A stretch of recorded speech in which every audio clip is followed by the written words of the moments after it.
Welcome back to Dynamic Discussion. Joshua and Ty with you once again. Ty, I haven't seen you for a few days. What have you been doing? Been watching quite a bit of the Olympics, actually. I don't know why, but I just love watching our athletes do random things that I would never watch in an off year. You and millions of other people. That's kind of what we're leading into here. First things first, the NBC contract extension for the Olympics is extended through 2032, so pretty high hopes. They seem to know what TV is going to be like in 2032. 7.75 billion through to 2032 for the contract there. I'd like to think that they get a pretty decent kickback from sponsorships every year. Like that 7.65 probably pays itself off in, I don't know, one or two Olympics. Yeah, I would probably have to agree based off what we've seen, what we've looked up. Biggest question I've always had, and you're probably right there with me and millions of others, what do the medalists actually make in the Olympics? So we looked up some pretty crazy numbers. Italy pays their gold medalists $180,000. That's in U.S. dollars, of course. That's translated. Russia pays their gold medalists $135,000, and France gives their gold medalists $65,000. China rewards them with $31,000, and the United States, I can't believe this number. When I saw it, I couldn't believe it. They only give their gold medalists $25,000. How crazy is that? So much for American exceptionalism, right? That's right. I'm surprised we hadn't made adjustments to make that higher than every other country. Well, I think it's more about this is a land of opportunity, and if you want to be an Olympic athlete, you'd think that you could make a career out of it. I mean, I know some events aren't that popular. Michael Phelps, he's making a killing. The U.S. men's basketball team also making a killing. The U.S. women's basketball team, they have a whole country behind them for 2 solid weeks, and they go back to the WNBA and play to I don't know, 100 people, maybe? Yeah, there are more people at their games in a foreign country overseas than there are at their home city, hometown games, whatever you want to call it. Well, if I remember correctly, for the most part, a lot of the WNBA athletes have to do a lot of part-time work. They'll play in the WNBA, make hardly anything, but they're playing in America, and then right after that season's over, they go overseas and they make probably about 80% of their annual earnings playing for a different country in front of people that actually care about watching them play. Which is crazy to me. And you mentioned the men's basketball team. Of course, all of those guys are in the NBA making, I'd say probably 10, 15 million. They're all superstars. Yeah. And they're all all-stars. And I don't know if you heard, but they rented this yacht, super yacht, just for their basketball team, so they didn't have to stay in the Olympic Village. Well, they were kind enough to let the WNBA players stay there as with well. Them. Oh, well, that's nice of them. But even still, I mean, imagine, put that in perspective. $10 million is your yearly contract here in the States. You go over there, win a gold medal, good job, $25,000. Well, you could buy a really cheap car for that, I guess. You absolutely could, yeah. Toyotas, Kias, maybe. So, of course, with all these numbers and where they come from is directly related and trickled down from the International Olympic Committee or the U.S. Olympic Committee.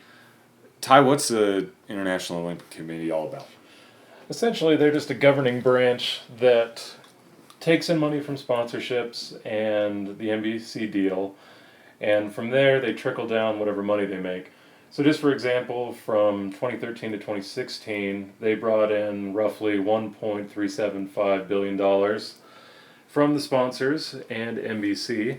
From there, 10% stays in the IOC just to pay them for essentially putting the Olympics together and keeping the great machine moving forward. From there, the money trickles down to the individual federations like the USOC, or United States Olympic Committee, which got roughly $230 million from a combination of sponsors and the IOC. And then from there it trickles down more and more.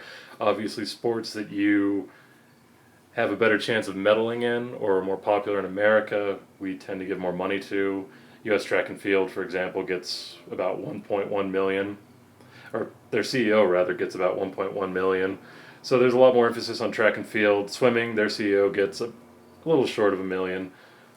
So as you can see, it's more about where the intrigue is. I think that's the key word with the Olympics. It's not necessarily the athletes; it's where the stories are. Right. And these athletes, they get their gold medal. They're on the TV for 10 seconds, few minutes while they're doing the national anthem, maybe an interview, and then what? Then they're gone, right? With this select few, like Michael Phelps, like you said, Usain Bolt, they go on to have endorsements, and you might see them on the TV once in a while in another event or whatever. But for the most part, that doesn't happen. And I mean, it's really the matter of the Olympics has turned into this big business type thing where it might be about the athletes personally still, like to them, they really care. But to the country, especially to USA, they're just a number to us, right? Wouldn't you say? Well, I think the worst thing about it is we treat these people like superstars in their individual moments and the way that we brand them during the Olympics. And even during those 4 hour shows they have every night on NBC, it's all about the athlete. You get to see the race, and then you prop this person up for the national anthem, however long that runs, maybe 2 minutes, 3 minutes, and then they fade into obscurity. So they're celebrities that don't get paid anything because we so selectively choose for them to be a celebrity every 4 years for 2 weeks. Yeah, I agree with that. And it all depends on the winning. You mentioned something to me earlier this evening that was astonishing to me, just like a lot of things in this story. There was 555 athletes from the USA sent to the Olympics this year in Rio. Liberia and Chad, each one had only 2 athletes. So that's a good way to look at it, where Chad and Liberia, those athletes are not only representing their country, but they're representing themselves and their sport, right? And it's an all-around thing. That's what it used to be everywhere. Well, if anything, it's more of an emphasis on the athlete themselves and the pride the athlete can generate just by being there. The Olympics, like most things, are oftentimes about the winners and losers, but the classical idea of what the Olympics are, the romanticized idea of it, is more about the competition. Like, I was watching swimming a few days ago, and there were a handful of guys that, as the race progressed, I think to myself, they don't stand a chance. They're going to finish 4 seconds behind Phelps or whoever's racing. Sure. And that may as well be like never even competing to begin with. Right. And that brought me to think, why would you go to something if you know you're going to lose? Like, you could kill it in the prelims and then get killed in the semis or in the finals.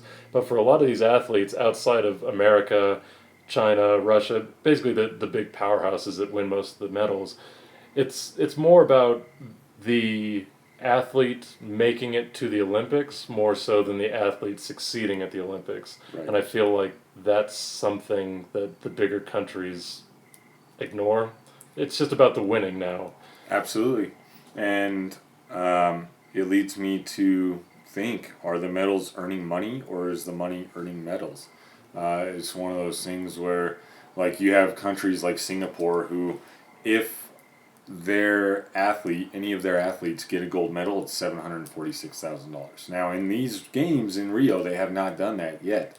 They have a couple silvers, which is still $378,000, but they're still making it about, hey, go represent your country, win a gold medal. They are true celebrities in that country. They're celebrated all the time. They're well known by everybody, right? There's a lot less population, but to America, it's not that way. Okay, you've won this many medals, so you're going to get this much money to go back and do it again. And if you lose, we're not only going to cut your funding, but you're not going to have money to train, and you're not going to get there. I mean, there are several sports, if you look it up, from the USA that they have not won a medal. and they don't get any funding. So how are they ever going to win one? Basically, you have to actually nurture your athletes and create a system. Granted, a system that's more legal than illegal, kind of like how China and Russia oftentimes do their gymnastics systems, taking kids from young ages, putting them through nightmares essentially to get them ready to represent them in the events that they want to try and win. Like it ends up becoming a situation where you're creating a meat market just to beat other countries who are also creating meat markets just to win gold medals. Sure. Uh, but admittedly, the U.S. does a much better job than the other countries do.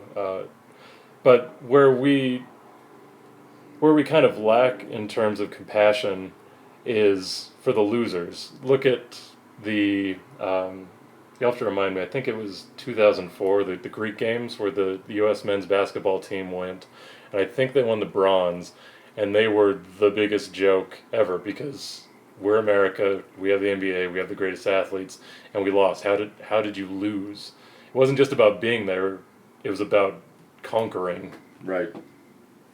And that's what it still is. I've watched a couple pieces on them and pieces on the basketball portion of the Olympics anyways, and the whole thing is kind of just a joke for me because you have these announcers and people trying to say that it's still a close tournament, and it's a lot harder than what it looks like. But then our basketball team goes out there and scores, beats them by 60 points. Mm-hmm. And, great, that's fun. It's like watching the NBA All-Star game every year, But at the same time, they're out there, and if they don't win, then they're going to be looked at differently than if they do. And if they do win, it's just business as usual, and they go back to being in the NBA right after that. So do you think that there's more glory in winning or more shame in losing if you're an American athlete? I think now, the way they've made it, I think there's more shame in losing now. Because you get that short window of the limelight, while you won your gold medal, your silver medal. And at the end of the night, what does it come down to? It comes down to, on the TV, they show the top 5 countries as a medal count, and you're part of that number. Yeah, your reward for losing is, this is kind of hyperbole, but it's a certain amount of national shame until another Olympic American athlete loses, and then the shame goes to them. But luckily, the limelight shifts pretty quickly. But your reward for winning is a medal, $25,000 if you come in first and get the gold, and you get to be one of the hash marks on America's medal count at the end of the celebration. Right. And going back to as far as okay, is this representing the country? Yes, I still believe it is for the athletes, but for the country, they're just representing us. It's not for them. So, it's frustrating, but it is what it is, and that's how it'll always be. So, I think that concludes it. You got anything else to say?